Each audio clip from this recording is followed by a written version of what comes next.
बिस्मिल्लाहिर्रहमानिर्रहीम। अस्सलाम वालेकुम। अभी हम बीकॉम पार्ट 1 इकोनॉमिक्स के अंदर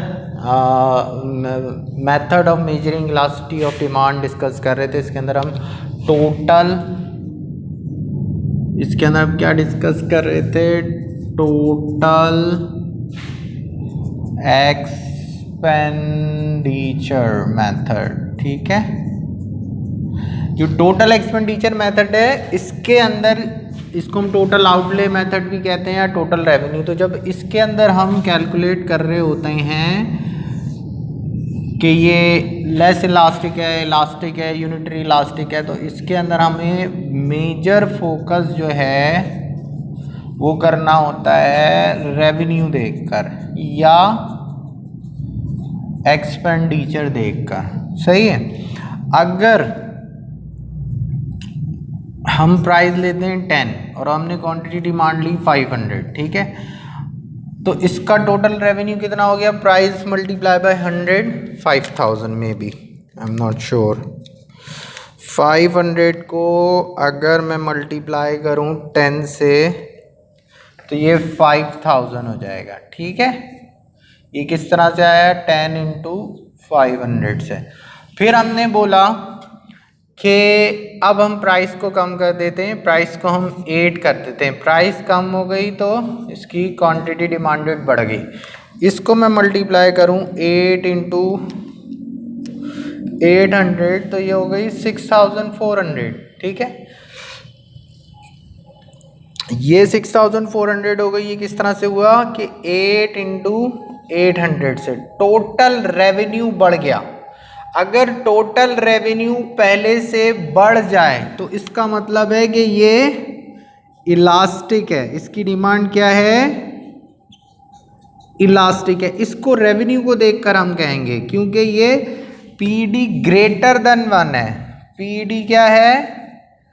ग्रेटर देन 1 है। इस वक्त ये ग्रेटर देन 1 होगी क्योंकि टोटल रेवेन्यू बढ़ रहा है। कि अगर प्राइस कम करने से टोटल रेवेन्यू बढ़ रहा है तो ये अच्छी बात है कि इवन हम प्राइस कम कर रहे हैं मगर हमारी सेल्स इंक्रीज हो रही है। सेल्स इंक्रीज होने की वजह से टोटल रेवेन्यू इंक्रीज हो रहा है। तो इसको हम क्या करेंगे? ये इलास्टिक है या मोर इलास्टिक है? बात समझ में आ रही है? इलास्टिक है या मोर इलास्टिक है। तो हम इसका क्या करेंगे? प्राइस हमने यहाँ लिया, क्वांटिटी डिमांड इसलिए हमें ग्राफ पता होना चाहिए। ये फ्लैटर होगा कि ये हमें ये बताएगा कि ये चेंज कम है, ये चेंज ज़्यादा है। यहाँ पर हम 8 और 10 और यहाँ पर हम 400 और 500 और 400 ले लेंगे। तो हम क्या बात कह रहे हैं कि टोटल रेवेन्यू के अंदर हमें क्या बनता है? टोटल रेवेन्यू बता रहा होता है कि ये लेस इलास्टिक है, मोर इलास्टिक है या इन इलास्टिक है। ठीक है, अब ये हमें ये बताएगा कि अगर टोटल रेवेन्यू ज़्यादा है, प्रीवियस से टोटल रेवेन्यू ज़्यादा है, पहले जितना टोटल रेवेन्यू था प्राइस चेंज होने के बाद टोटल रेवेन्यू से ज़्यादा है तो वो मोर इलास्टिक। अगर टोटल रेवेन्यू इक्वल है तो यूनिटरी इलास्टिक। अगर टोटल रेवेन्यू कंपैरेटिवली प्रीवियस से पहले प्राइस चेंज होने से कम है तो लेस इलास्टिक। ठीक है, अब हम क्या कहते हैं यहाँ पर? अब हम प्राइस को बढ़ा देते हैं। ठीक है, हमने प्राइस को बढ़ा दिया, 15 कर दिया। तो जब प्राइस बढ़ जाए और क्वांटिटी हमने इसकी कम कर दी, क्वांटिटी हमने कितनी कर दी? इसकी हमने क्वांटिटी कर दी। जब प्राइस बढ़ी तो सपोज कर लो क्वांटिटी 200 हो गई। सही है, तो इसका हम टोटल रेवेन्यू कैलकुलेट करें 15 इंटू 200 तो इसका टोटल रेवेन्यू आ रहा है 3000। ठीक है, 3000 वो किस तरह से आ रहा है? 15 इंटू 200 करने से। तो अब टोटल रेवेन्यू पहले से कम है। अब टोटल रेवेन्यू पहले से कम है तो ये क्या हो जाएगी? In elastic. ये क्या हो जाएगी? इन इलास्टिक या लेस इलास्टिक। अगर टोटल रेवेन्यू आपका प्राइस चेंज होने से कम है, पहले से कम है, तो वो इन इलास्टिक। और अगर टोटल रेवेन्यू आपका, तो इसका क्या होता है? ये स्टीपर कहलाता है, यानी कि इसको हम क्या बोलेंगे कि प्राइस का चेंज ज़्यादा है, क्वांटिटी डिमांड में चेंज कम है। अगर प्राइस यहाँ पर इतनी है और क्वांटिटी डिमांड यहाँ पर इतनी है तो हम इसको क्या कहेंगे कि ये लेस इलास्टिक है या इनइलास्टिक है, क्योंकि टोटल रेवेन्यू देखकर इधर हम अंदाज़ा लगाते हैं। सही है। और अगर हम कोई भी ऐसा कॉम्बिनेशन बनाए कि टोटल रेवेन्यू हमारा सेम रहे, ठीक है, टोटल रेवेन्यू हमारा सेम रहे, तो अगर टोटल रेवेन्यू हमारा सेम आ रहा है तो हम क्या बोलेंगे कि वो यूनिटरी इलास्टिक है। अगर हम प्राइस बढ़ाएं और क्वांटिटी डिमांड कम कर दें, यानी कि 25 इंटू 200 करें, तो यहाँ पर क्या आ रहा है, 25 को 200 से हम मल्टीप्लाई कर रहे हैं तो ये अगेन 5000 आ रहा है। अगर ये आ रहा है 5000 तो ये इक्वल टू 1 है, और अगर ये इक्वल टू 1 है तो ये क्या हो जाएगा, ये यूनिटरी इलास्टिक हो जाएगा। Unitary elastic. अगर टोटल रेवेन्यू आपका प्राइस के चेंज होने के बाद भी सेम है तो यूनिटरी इलास्टिक। अगर टोटल रेवेन्यू प्राइस के चेंज होने के बाद बढ़ जाए तो इलास्टिक या मोर इलास्टिक। और अगर टोटल रेवेन्यू आपका बराबर है तो यूनिटरी इलास्टिक हो जाएगा। बात क्लियर है। और हमने ग्राफ इसके पहले समझ लिए हैं कि जब प्राइस का चेंज और इन दोनों का चेंज एग्जैक्टली सेम हो तो उसको हम यूनिटरी इलास्टिक कहते हैं। क्लियर हो रही है बात। यहाँ quantity demand.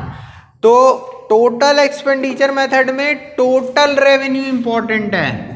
Total revenue most important है। टोटल रेवेन्यू अगर प्राइस के चेंज होने के बाद टोटल रेवेन्यू सेम है तो यूनिटरी इलास्टिक। अगर प्राइस के चेंज होने के बाद टोटल रेवेन्यू बढ़ गया तो मोर इलास्टिक। अगर प्राइस के चेंज होने के बाद टोटल रेवेन्यू कम हो गया और लेस इलास्टिक। इसके ग्राफ हम ऑलरेडी समझ चुके हैं। क्लियर हो गई। दूसरा मेथड है हमारा पास प्रोपोर्शनल मेथड। प्रोपोर्शनल मेथड या परसेंटेज मेथड। जब हम प्रोपोर्शनल या परसेंटेज मेथड की बात करते हैं तो परसेंटेज मेथड के अंदर हम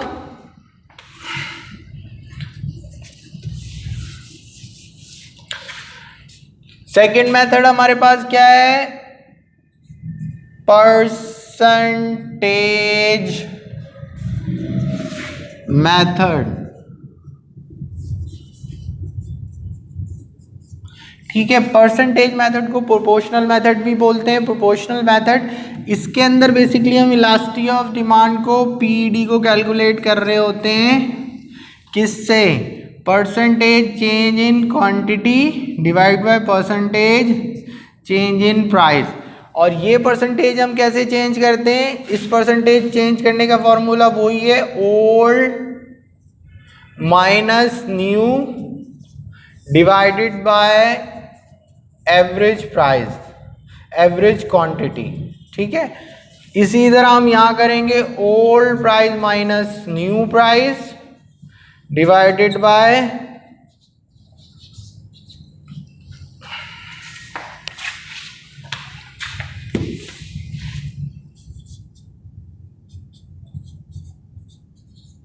एवरेज प्राइस। ठीक है। अब इसके अंदर हम जो भी कैलकुलेट कर रहे होते हैं वो बेसिकली एवरेज लेके कैलकुलेट कर रहे होते हैं। यहाँ पर हम क्या ले लेंगे, हम यहाँ पर प्राइस ले लेंगे, यहाँ पर हम क्वांटिटी डिमांड। हमने यहाँ पर क्या लिया था, हमने यहाँ पर लिया था 100, यहाँ पर हमने 80 लिया था। और यहाँ पर हम क्या ले लेंगे, 5000 और 3500। तो अब हम कैसे लेंगे, इस फॉर्मूले में पुट करें तो quantity old minus new, old quantity क्या है 5000, तो हम यहाँ पर क्या ले लेंगे 5000 माइनस न्यू क्वांटिटी क्या है 3500। 500 divide by average quantity. Average किस तरह से आता है, दोनों को ऐड करके 2 पे डिवाइड कर देते हैं, यानी कि हम एवरेज कैसे लेते हैं कि ओल्ड माइनस न्यू करके डिवाइडेड बाय 2 कर दें। तो अब अगर हम यहाँ पर एवरेज लें तो old minus old plus new, old हमारे पास क्या थी 5000 प्लस न्यू क्या थी 3500, 8000 डिवाइड बाय 2 कर देंगे तो हमारे पास एवरेज यहाँ पर आ रहा है, यहाँ पर हमारे पास एवरेज आ रहा है 4250। ठीक है, इसी तरह नीचे हम लेते हैं old price minus new price. Old price है 100, न्यू प्राइस है 80 डिवाइडेड बाय एवरेज। एवरेज दोनों को ऐड करके 2 पे डिवाइड करते हैं, यानी कि 100 प्लस 80 डिवाइडेड बाय 2 ये करते हैं तो हमारे पास एवरेज आ जाता है। तो अगर हम इसका एवरेज लें तो 100 प्लस 80 डिवाइडेड बाय 2 तो हमारे पास 90 आ रहा है। यहाँ क्या आ रहा है 90। अब इसको सॉल्व करते हैं, 5000 में से ये ऐड लेस करेंगे तो 1500 आ जाएगा मे बी। 1500 को 250 पे डिवाइड करेंगे और नीचे क्या आ रहा है 100 को इससे माइनस करेंगे 20 और इसको 90 पे डिवाइड करेंगे। ठीक है, इसको हमने जब सॉल्व कर लिया 1500 को जब हम 4250 पे डिवाइड करेंगे तो ऊपर हमारे पास यहाँ हम लिख लेते हैं 0.352 आ रहा है, और जब हम नीचे सॉल्व करेंगे 20 को 90 पर तो ये 0.22 आ रहा है। ठीक है, 0.352 को अगर हम 0.22 पे डिवाइड करेंगे तो ये हमारे पास 1.60 आ रहा है। ये पीईडी परसेंटेज मेथड से आ रहा है, और 1.6 मतलब क्या है कि ये क्या है मोर देन, पीडी क्या है मोर देन 1 है, मोर देन 1 है, तो इसका मतलब क्या है ये मोर इलास्टिक है।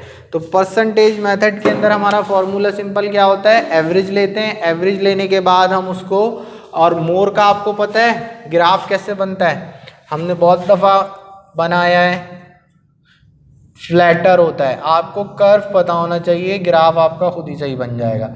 ये चेंज ज़्यादा है, ये चेंज कम है। जब क्वांटिटी डिमांड का चेंज ज़्यादा हो, प्राइस का चेंज कम हो, उसको हम क्या कहते हैं मोर इलास्टिक। ठीक है, तो 2 मेथड हमने इंशाल्लाह डिस्कस कर लिए हैं। इंशाल्लाह अपने नेक्स्ट लेक्चर में हम अपना तीसरा मेथड डिस्कस करेंगे, geometric method. Thank you so much, thank you so much.